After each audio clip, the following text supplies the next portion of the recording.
This is number 29 in our discussion starters from 1 Corinthians, and it's the last installment in this series. We're in chapter 16. And as we look in chapter 16, we see a lot of things that we would normally put into a letter to sort of close it up.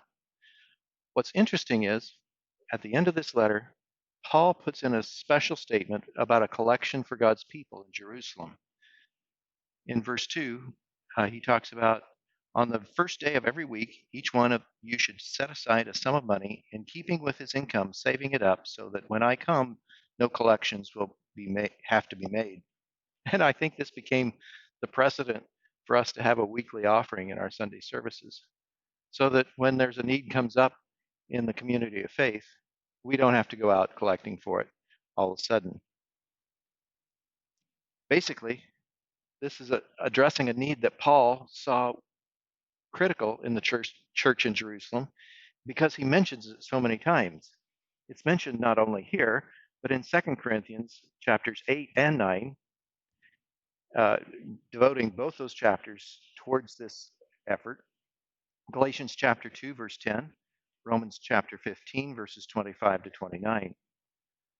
We understand during this time, not only were the Christians in Jerusalem going through a difficult time because of the persecution that was involved, but they were also going through a famine time in that community as well. And Paul was concerned about those at home who were in need. In the last 29 segments, we've looked at the letter that Paul sent to the Corinthians. We understand it probably isn't the only letter. We know we have 2 Corinthians, but there might have been one ahead of this letter as well. We also understand Paul's concern for the church that he helped start, and it was always a part of who he was as a minister. Just like any minister of the gospel will always say that the congregations they've been a part of have been part of their ministry from there on. It's hard to remove ourselves from places we've invested so heavily.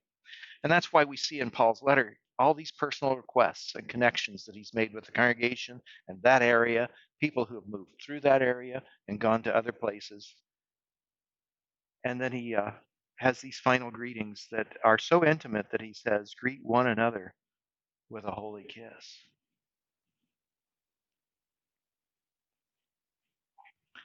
I hope you've appreciated or enjoyed at least some of these discussion starters in 1 Corinthians.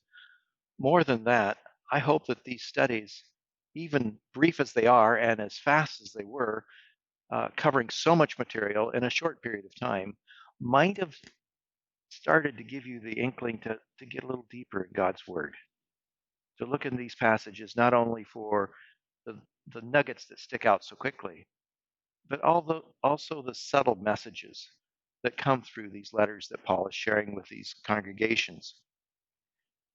This being the last installment, is the last installment I will do for Lower Deer Creek. And there's a possibility we might do some in the future. We'll see what happens from there. Paul's words have stood the test of time, and they are included in the Bible.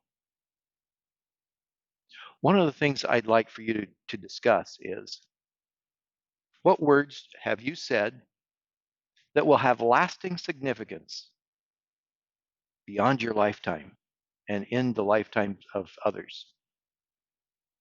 All of us have this indelible mark on our lives that have been put there by others over the course of time.